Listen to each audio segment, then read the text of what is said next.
오늘 우리에게 주시는 하나님의 말씀은 로마서 8장 29절로 30절 말씀입니다. 로마서 8장 29절과 30절 말씀, 저와 여러분들이 함께 읽도록 하겠습니다. 하나님이 미리 하신 자들을 또한 그 아들의 형상을 본받게 하기 위하여 미리 정하셨으니 이는 그로 많은 형제 중에서 맏아들이 되게 하려 하심이니라. 또 미리 정하신 그들을 또한 부르신 그들을 또한 의롭다 하시고 의롭다 하신 그들을 또한 영화롭게 하셨느니라. 아멘. 우리 함께 잠시 기도하도록 하겠습니다. 은혜로우신 하나님 감사합니다. 오늘 저희들에게 주의를 허락하여 주시고 함께 또 가정에서 흩어져서 하나님 앞에 예배 드리게 하시니 감사를 드립니다. 귀한 시간 하나님의 말씀을 듣기를 원합니다. 저희들 귀에, 저희들 심령에 하나님의 말씀이 들려지게 하시고 하나님의 말씀으로 새롭게 되기를 원합니다. 예수 그리스도의 이름으로 기도를 드립니다. 아멘. 요즘은 코로나 사태가 지나가면서 이제 포스트 코로나를 이야기합니다. 그래서 코로나 사태 이후에 사회가 어떻게 변할 것인지에 대해서 이야기를 하고 있습니다. 저희 브라질에 사는 사람들에게는 아직은 좀 이른 감이 있지만 여러 사람들이 포스트 코로나에 대해서 이야기를 하고 있습니다. 개인, 또 종교, 기업, 교육, 사회, 국가, 심지어는 교회도 포스트 코로나에 대해서 이야기를 하고 있습니다. 그런데 가만히 이 포스트 코로나에 대해서 이야기를 들어보면 그것은 사람들의 가치가 변했다라기보다는 문화 변혁에 대해서 이야기를 하고 있는 것을 볼 수가 있습니다. 왜냐하면 코로나를 통해서 사람들의 거리가 좀 멀어지고 그리고 사회적 거리가 있다 보니까 환경이 바뀌게 되고 그리고 사람들이 변화된 환경에서 적응하기 위해서 준비를 하는 미래를 이야기하고 있습니다. 코로나 이후에 사람들의 가치가 변할 것이라고 우리가 생각되어지지만 사실은 포스트 코로나를 이야기하는 것은 보면 기존의 가치를 실현하기 위해서 변화된 환경 속에서 어떻게 적응할 것인지에 대한 이야기가 논의되고 있습니다. 현재 포스트 코로나에 대한 이야기가 바로 변화된 환경 속에서 어떻게 적응해 나갈 것인가, 그리고 기존에 가지고 있던 그 가치를 어떻게 실현할 것인가에 대한 이야기입니다. 사실 우리 브라질 상황은 아직은 조금 이른 감이 있습니다. 왜냐하면 코로나를 극복해야 되는 더 시급한 과제가 아직 발등에 불이 떨어져 있기 때문입니다. 사실 세계 대부분의 모든 나라들이 그러한 상황입니다. 그런데도 포스트 코로나를 말하며 미래를 준비하는 움직임이 이미 시작된 것은 사람들은 또 미래를 염려하면서 대비하기를 원하고 있습니다. 그런 상황에서 우리 그리스도인들은 어떤 변화를 가져오게 될 것인가, 우리도 한번 생각해 보아야 합니다. 앞서 말했듯이 포스트 코로나를 말할 때 사람들의 가치 변화가 아닌 문화의 변혁, 즉 환경 적응 수준이라고 말씀드렸습니다. 기존의 가치를 어떻게 변화된 환경에 잘 적응하여 극대화시킬 것인가에 대한 이야기입니다. 그러면 기존의 그 가치, 세상에서 가지고 있는 기존의 가치는 무엇인가요? 대략 세 가지로 요약이 됩니다. 첫 번째는 뭐냐면, 첫 번째 가치는 더 높아져야 한다는 가치입니다. 남들보다, 그리고 다른 나라보다, 다른 사회보다 수준이 되었건 위치가 되었건 주의가 되었던 더 높아져야 된다는 것입니다. 두 번째는 사람들에게 가지고 있는 세상의 가치, 두 번째는 뭐냐면 더 커져야 된답니다. 큰 나라, 큰 사회, 큰 기업, 커 보이는 한 개인, 한 사람, 더 커져야 한다는 가치입니다. 그리고 마지막 세 번째 사람들이 가진 가치는 무엇이냐면 더 많이 가져야 된다는 것입니다. 더 많은 부, 더 많은 힘, 더 많은 권력, 더 많은 능력. 그래서 이 세 가지 가치, 더 높아져야 한다, 더 커져야 한다, 더 많아져야 한다. 세상은 이 가치를 실현하기 위해서 달려왔고 지금도 그 가치를 실현하기 위해서 노력하고 있습니다. 이 세 가지 가치는 더 높아지고 커지고 많아져야 된다는 이 세 가지 가치는 인간의 행복을 재단하는 재단의 척도가 되기도 했습니다. 그게 아니라고 말하지만 사실은 그렇게 구조가 되어져 있습니다. 사실은 이 세 가지 가치가 인간의 행복과는 관련이 없는 것들입니다. 그럼에도 불구하고 이 세 가지 가치를 실현하면 행복할 것이라고 사람들은 믿어왔고 지금도 믿고 있습니다. 그래서 이 세 가지 가치를 실현하기 위해서 사람들은 자기의 모든 에너지와 시간과 모든 가진 소스들을 거기에 쏟아부어서 이 세 가지 가치, 더 높아지고 더 존재가 커지고 그리고 더 많이 가진 사람이 되기를 원하고 있습니다. 이 세 가지 세상의 가치는 절대로 변하지 않습니다. 지금까지 변한 적이 한 번도 없습니다. 포스트 코로나는, 그러니까 코로나 이후의 미래를 어떻게 살아가야 될 것인가에 대한 포스트 코로나는 이 세 가지 가치를 그동안 실현해 오던 환경이 이제 조금 바뀌었으니 어떻게 이 변화된 환경에서 이 세 가지 가치를 극대화하고 실현해 나갈 것인가에 대한 고민일 뿐입니다. 왜냐하면 가치가 변하지 않았기 때문에 환경이 변한다고 해서 그 가치가 변한 것은 아닙니다. 이 세 가지 가치를 행복의 가치로 믿어온 세상은 더 높아지기 위해, 더 많아지기 위해, 더 많이 소유하기 위해, 그리고 더 커 보이기 위해 그 방향으로 지금까지 발전해왔고 지금도 발전해가고 있습니다. 그리고 미래의 계획도 그렇게 세워두었습니다. 이 세 가지 가치를 이루지 못하면 개인도 사회도 국가도 불행하다고 느낍니다. 그래서 국가적으로는 더 위상이 높은 나라, 더 큰 나라, 더 힘을, 더 부를 많이 가진 나라, 그리고 또 기업으로는 더 알려진 기업, 더 큰 기업, 더 많이 가진 기업, 개인적으로도 더 명성이 높은, 아니면 지위가 높은 사람, 아니면 더 커 보이는 존재감, 그 존재가 더 커 보이고 나라는 개인이 더 확장돼 보이고 싶은 것, 그런 욕망들, 그리고 더 많이 소유해서 더 힘을 많이 가지고 권력을 많이 가지고 재능을 많이 가지고 자기의 존재를 실현해 보겠다라는 이 모든 가치는 지금도 변하지 않습니다. 그래서 이 모든 가치, 그러니까 더 높아지고 더 커지고 더 많아지는 이 가치의 기반은 무엇이냐면 비교라고 하는 것입니다.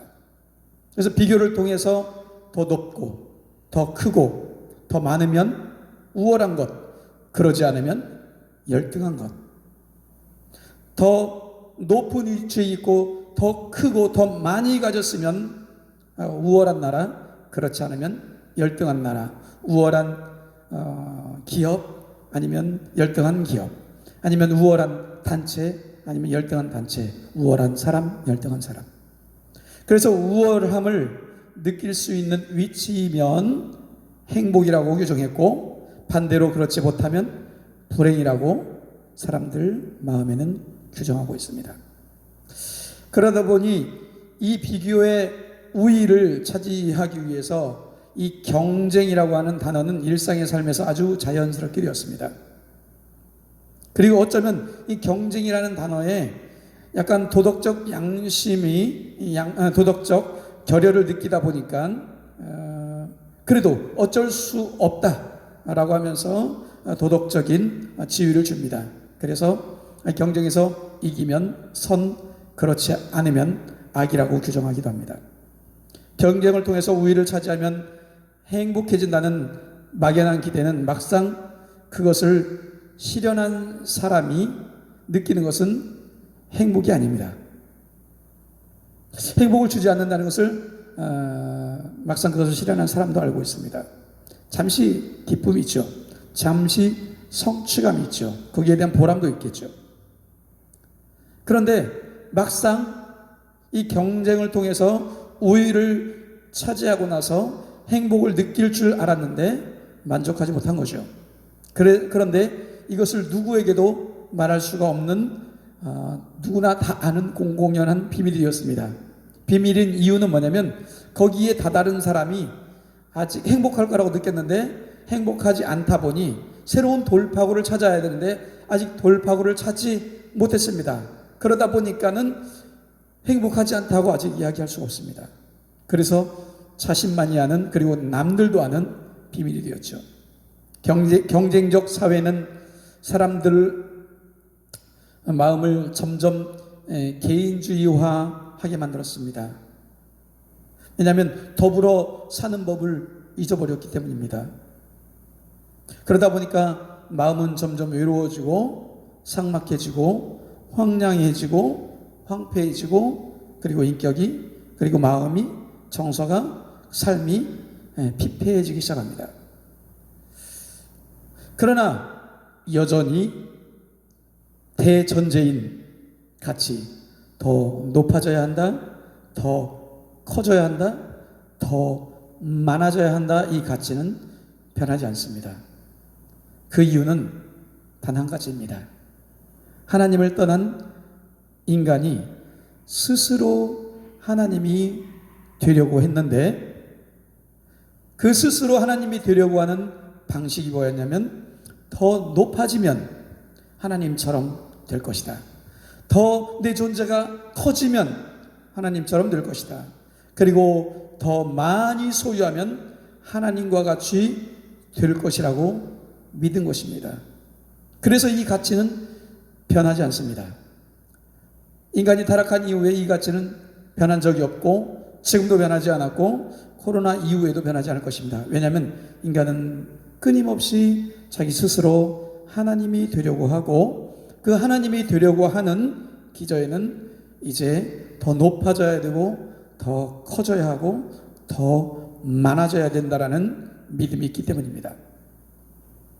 그래서 구축해온 위상이 높은 더 큰, 더 많은 것이 행복이라고 믿었던 온 세계가 이번에 코로나 사태를 겪으면서 단 몇 개월 만에 무력감을 느낀 것입니다. 왜냐하면 아주 대단해 보이던 큰 나라가 코로나 앞에 무기력해졌습니다. 많이 가지고 부강해 보였던 서방 세계들, 유럽 선진국이라고 불렸던 유럽과 그리고 북미 대륙이 무기력해졌습니다. 물론 가난한 나라는 이로 말할 수도 없고요. 코로나 사태 앞에 다 무기력해진 것이죠. 그리고 높은 지위에 있는 한 나라의 수상, 그리고 거기에 있는 보좌관, 대통령, 이런 사람들이 코로나 앞에 무기력해졌습니다. 자기 스스로도 코로나를 이기지 못하고 코로나에 감염되기도 했습니다. 선진국이라는 나라의 의료 시스템이 붕괴되어지고 수많은 사람들이 죽게 되고, 그리고 장례식도 제대로 치르지 못한 상태에서 매장해버리고, 그런 일들이 더 많이 가진 나라, 그리고 큰 나라, 부유한 나라에서 일어난 것입니다. 그래서 이 모든 것을 극복할 것이다, 이길 것이다, 그래서 행복할 것이라고 믿었던 이 모든 나라들이 코로나 사태 앞에 무기력해진 것입니다. 그래서 이제 코로나 이후의 세상을 걱정하게 된 것이죠.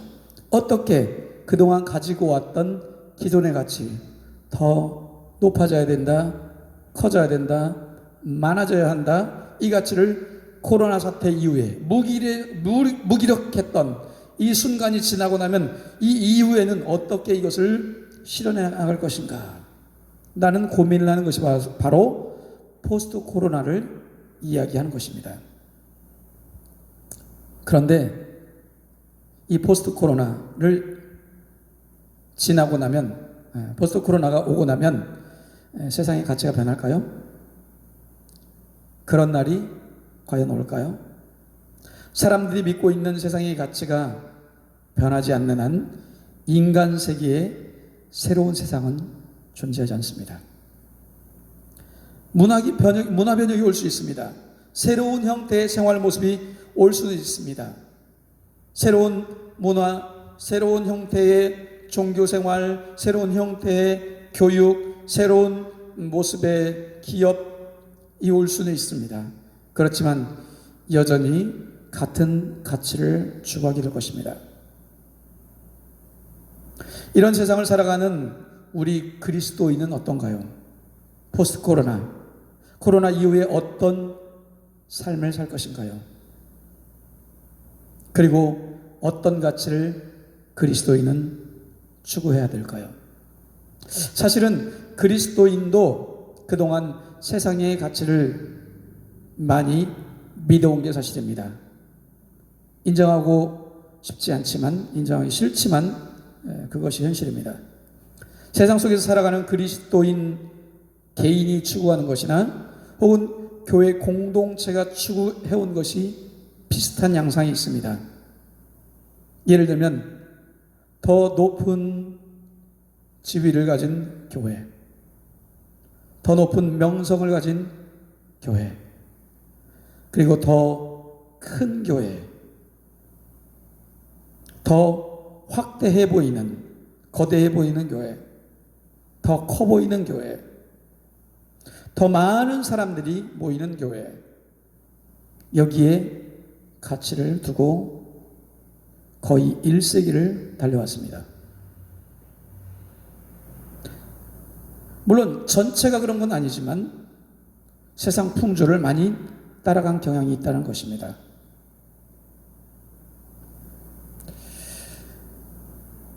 어떤 사람이 초대교회에 있었던 그 교회가 이제 로마 교회에 왔을 때는 국교화됐고, 그리고 가톨릭에서는 의식화됐고, 그리고 이제 리폼 시대에 들어서 교회가 새롭게 개혁된 이후에는 교회가 미국으로 건너가서 기업화되고, 그런 이야기를 했습니다. 물론 너무 부정적인 부분만 본 부분도 있습니다. 그러나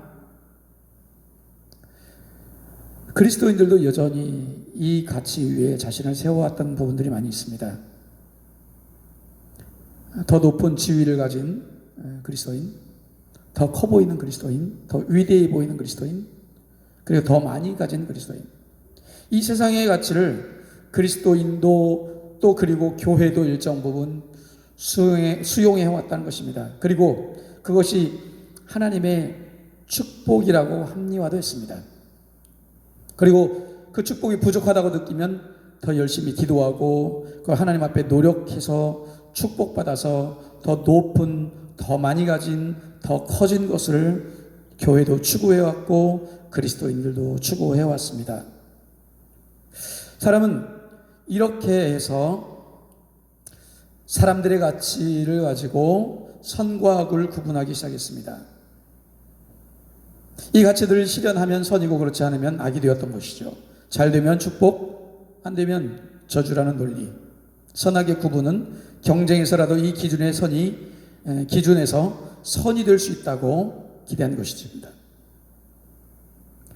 성경에서는 바로 이것을 우상숭배라고 이야기합니다. 그리고 패역하였다라고 이야기합니다. 세상의 가치를 가지고 이제 그리스도인이, 하나님의 백성이, 교회가 살아가는 것을 우상숭배다 아니면 패역하였다 이렇게 이야기합니다.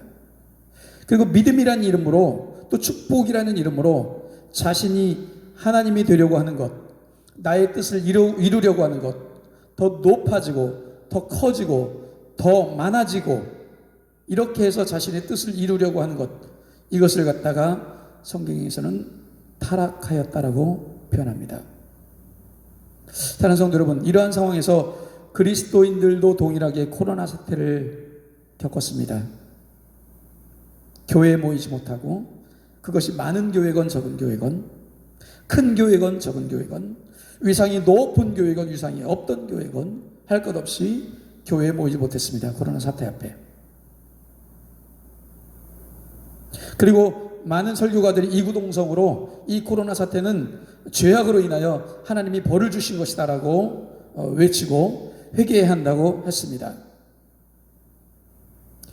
그러면은 어떤 죄를 말하는 것인가요? 그리고 누가 회개해야 합니까? 이 질문은 포스트 코로나를 준비하는 교회에서 반드시 해보아야 하는 질문입니다.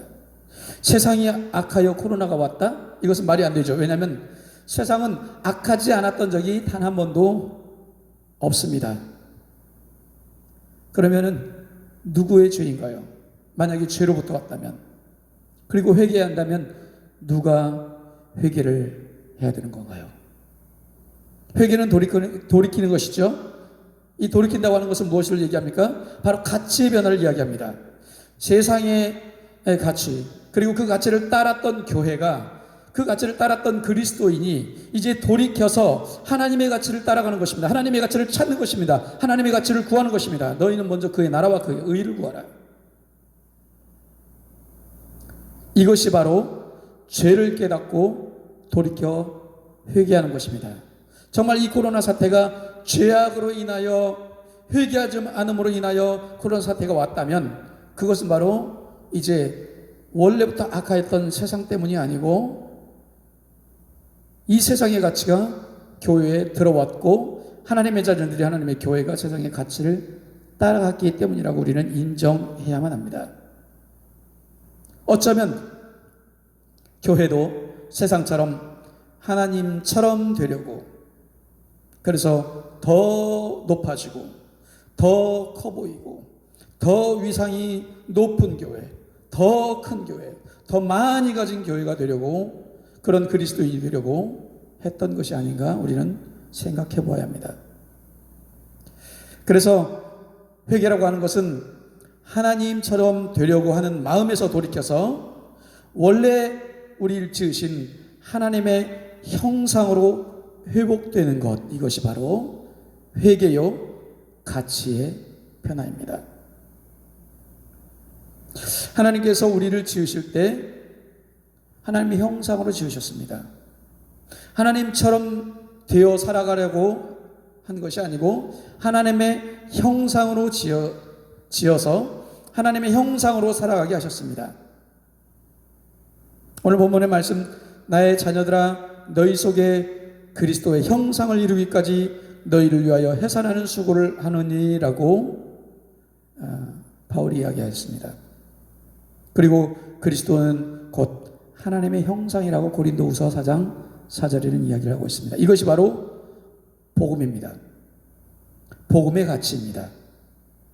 복음의 가치는 바로 하나님 형상, 즉 회복된 형상 안에 있습니다.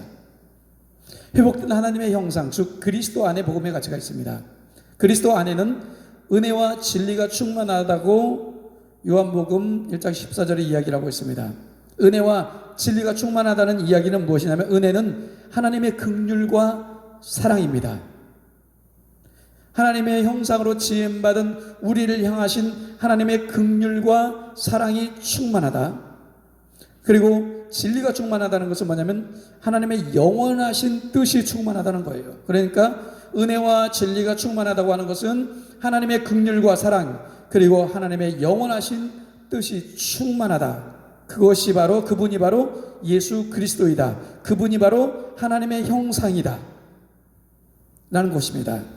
그런데 우리도 하나님의 형상으로 지음을 받았습니다. 그런데 타락했던 하나님처럼 되려고 했던 우리 인간을 예수 그리스도가 찾아오셔서 우리를 하나님의 형상으로 회복시켜 주셨습니다. 그 이야기는 뭐냐면 우리 안에도 은혜와 진리가 충만하다는 것입니다.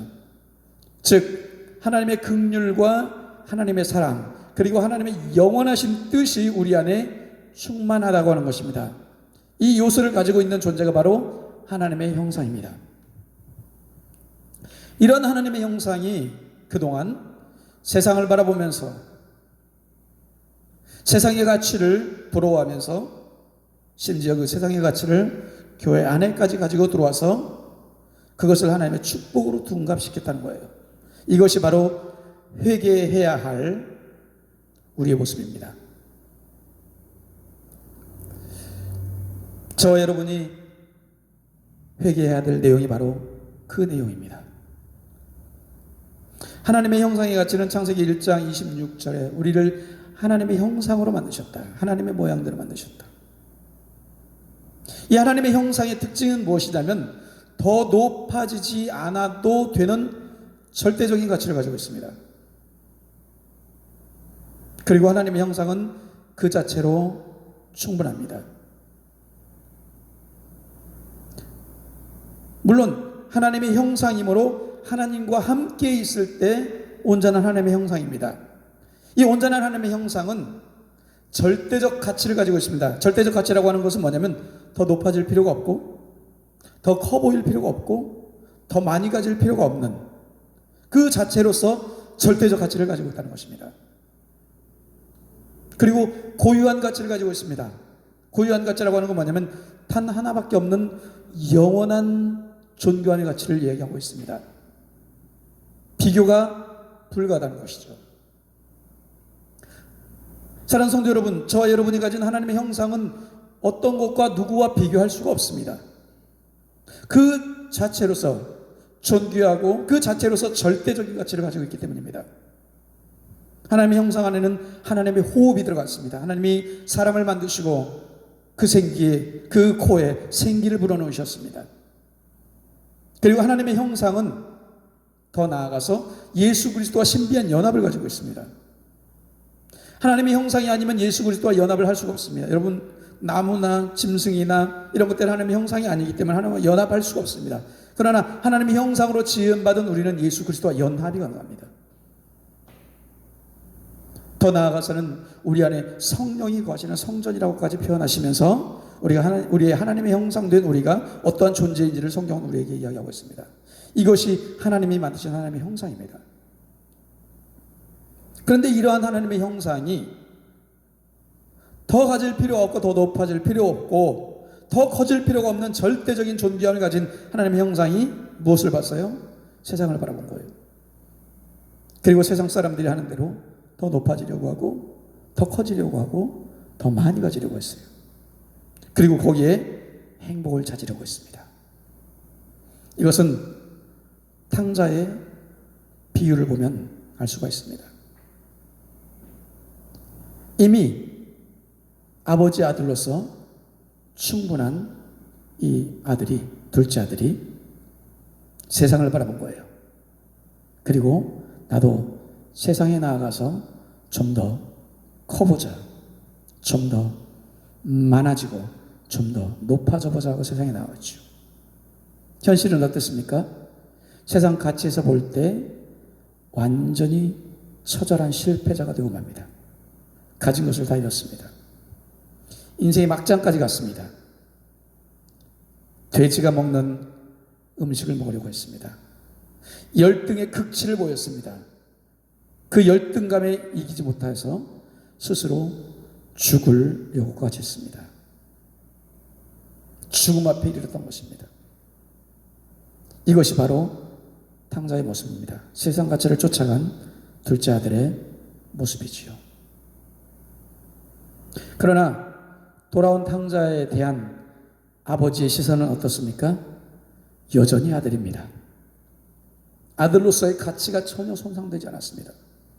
겉모습은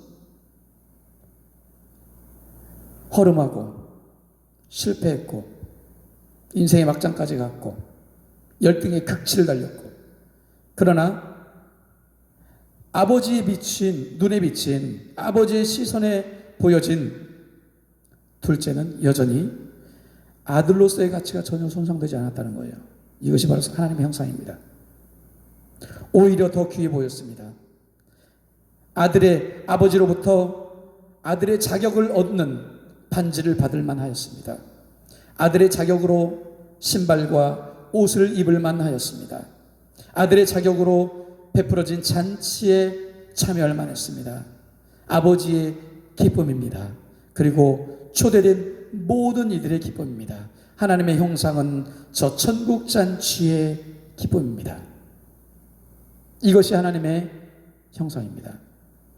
하나님의 형상은 하나님이 보시기에 사람은 여전히 하나님의 형상으로서 충분한 가치를 가지고 있습니다.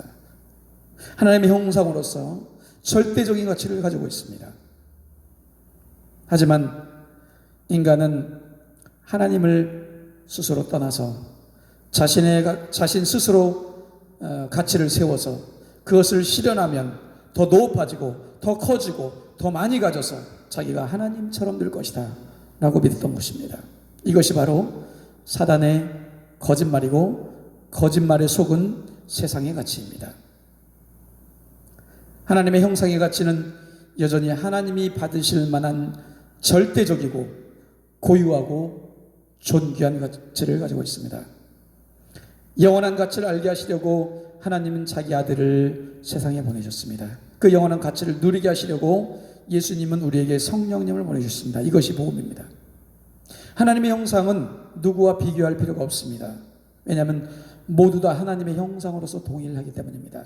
모두 다 동일하기 때문입니다. 평등하기 때문입니다.